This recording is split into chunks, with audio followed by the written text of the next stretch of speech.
Jenny jenny, ও কি জানে না তুমি খ্রিস্টান? একজন মুসলিমকে বিয়ে করবে তুমি? ইসলাম ধর্মে কনভার্ট হব। কি বললে?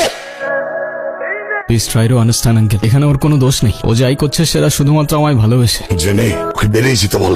বাবা তুমি যাও তো এখন। প্লিজ আঙ্কেল একটু বোঝার চেষ্টা করুন, আমি আপনার মেয়েকে কোনোদিন কষ্ট দিব না। আউট, সে গেট আউট, আউট। বাবা মাফ করে দাও মানে? 4টা বছর পরে সে এখন তুমি মাফ চাচ্ছ? হাল ছেড়ে দিচ্ছ? তো আমি আর কি করবো, আমাকে একটু বলবা? একটু বোঝার চেষ্টা করো, তোমার আর আমার ধর্মটা আলাদা জেনি। তোমার ফ্যামিলি কখনোই আমাদের সম্পর্কটা মেনে নেবে না।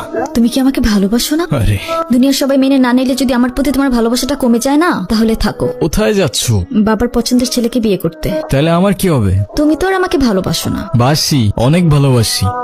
পরিবার তো মানবে না, না মানুক, সমাজ কি বলবে? সমাজের বাইরে চলে যাব। কত দূর? যতদূর গেলে তোমার আর আমার ছোট্ট একটা সংসার হবে। কোথায় আছো তুমি? এই তো বাজার করে বাসায় যাচ্ছি।